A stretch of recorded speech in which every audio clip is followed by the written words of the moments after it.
Assalamualaikum warahmatullahi wabarakatuh. Innal hamdalillah nahmaduhu wa nasta'inuhu wa nastaghfiruh wa na'udzu billahi min syururi anfusina wa min sayyiati a'malina.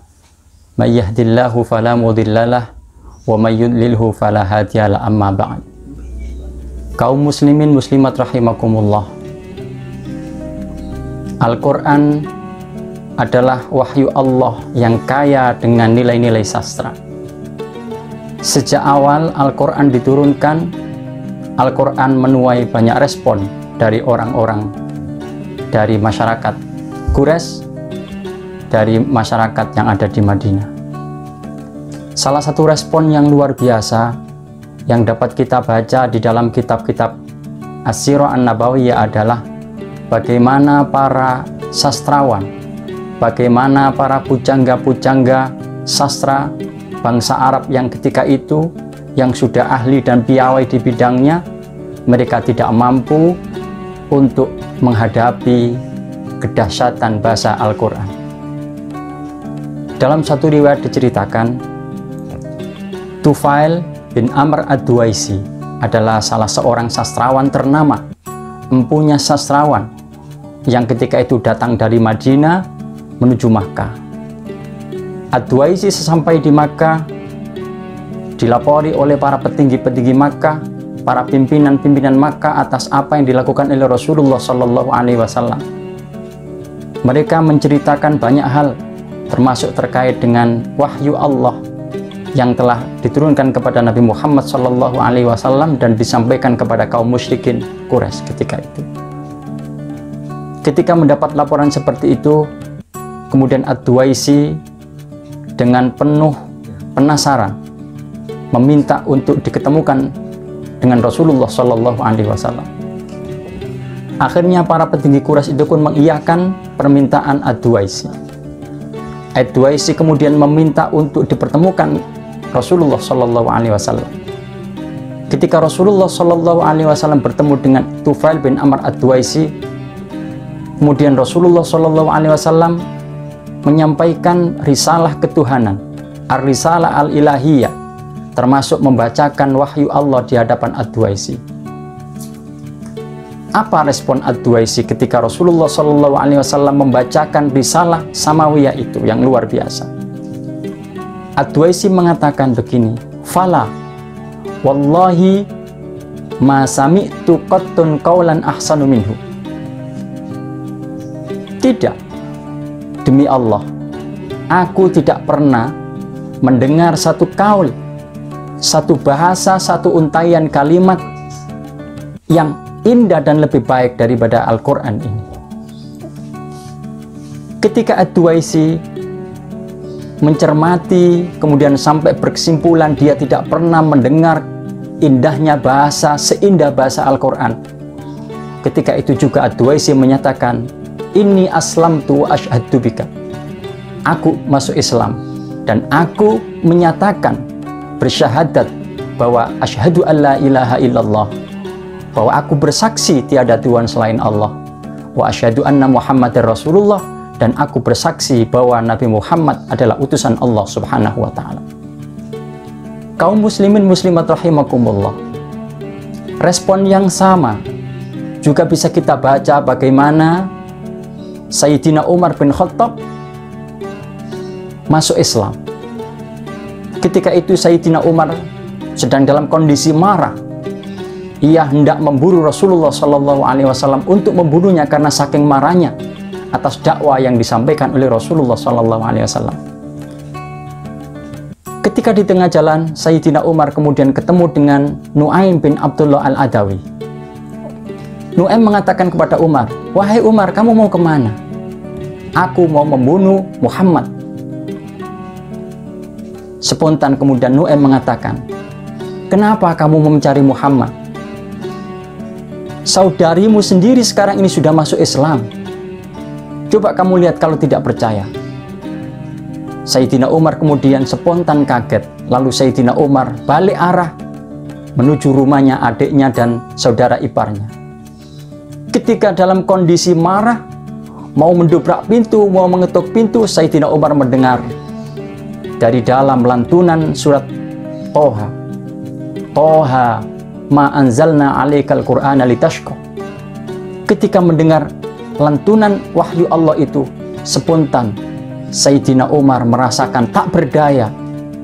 Bibirnya keluh, perasaannya menjadi gemetaran semuanya.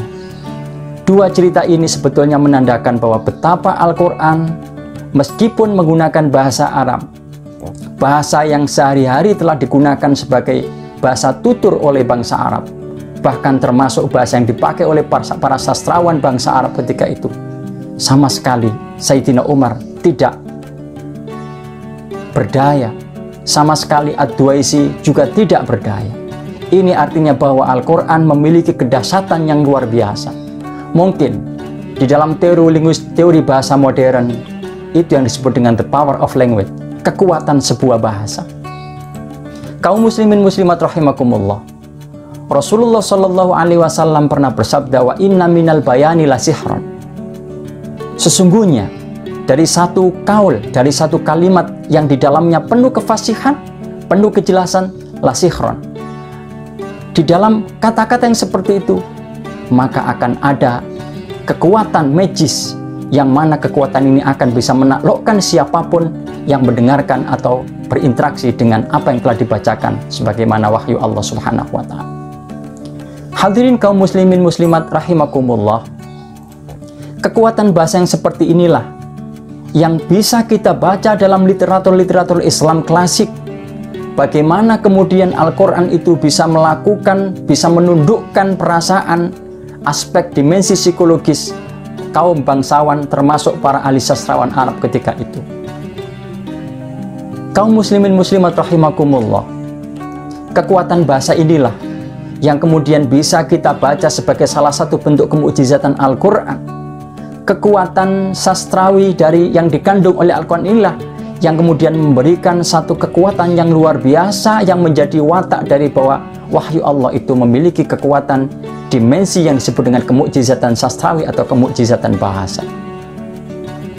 Kaum muslimin muslimat rahimakumullah, dari sini kemudian saya teringat dalam kitab Nasaihul Ibad yang telah dikarang oleh Imam Nawawi. Di situ Imam Nawawi mengutip kaulnya Sayyidina Ali yang mengatakan thalathatun tazidna adz-dzaka'a. Ada tiga hal yang bisa menambah kekuatan manusia dalam hal ingatannya. Yang pertama adalah qiraatul Quran. Yang pertama adalah membaca Al-Quran. Jadi menurut Sayyidina Ali, membaca Al-Quran ini akan menambah kekuatan yang dahsyat kepada diri seseorang, khususnya dalam kekuatan kecerdasan seseorang. Artinya apa yang disampaikan oleh Sayyidina Ali ini sebetulnya ada korelasi dengan bagaimana kemudian Al-Quran itu bisa memberikan dampak psikis maupun dampak secara intelektual kepada orang yang telah berinteraksi kepadanya. Oleh karena itu tidak heran kenapa kemudian Rasulullah Shallallahu Alaihi Wasallam pernah bersabda, nawiru buyutakum biqiraatil Quran. Terangilah rumah-rumah kalian dengan membaca Al-Quran. Al-Quran sendiri mengatakan, wa nunazzilu minal Qur'ani ma huwa syifa'u wa rahmatul lil mu'minin. Dan kami menurunkan Al-Quran, di dalamnya ada obat, di dalamnya ada penawar, dan di dalamnya ada rahmat bagi orang-orang yang beriman. Hadirin kaum muslimin rahimakumullah, jadi sebetulnya membaca Al-Quran itu merupakan sesuatu yang tidak sia-sia. Ketika bulan ini, di bulan suci Ramadan ini, Al-Quran tidak diturunkan kepada Muhammad, maka sebetulnya Al-Quran itu telah memberikan pengaruh yang luar biasa kepada setiap audiennya. Tidak saja kitab Al-Quran itu berisi tentang aturan-aturan yang sempurna, tetapi Al-Quran juga memiliki kekuatan bahasa, memiliki kekuatan rasa yang itu berdampak pada perasaan seseorang sehingga dia takluk di hadapannya. Sekian yang bisa saya sampaikan. Mudah-mudahan kita menjadi hamba Allah yang mampu menangkap pesan-pesan yang diberikan oleh Al-Quran, tidak saja sebagai kitab yang solihun likulli zamanin wa makanin, yang berisi tentang aturan-aturan kehidupan, tetapi juga memiliki kekuatan bahasa, memiliki kekuatan sastrawi yang luar biasa yang sampai sekarang tidak akan pernah seorang pun atau bahkan kelompok pun bersekutu untuk menandinginya. Ini sungguh satu dimensi yang harus kita ambil pelajaran. Semoga kita diberi hidayah oleh Allah Subhanahu wa taala. Wallahul muwaffiq ila aqwamit thoriq. Wassalamualaikum warahmatullahi wabarakatuh.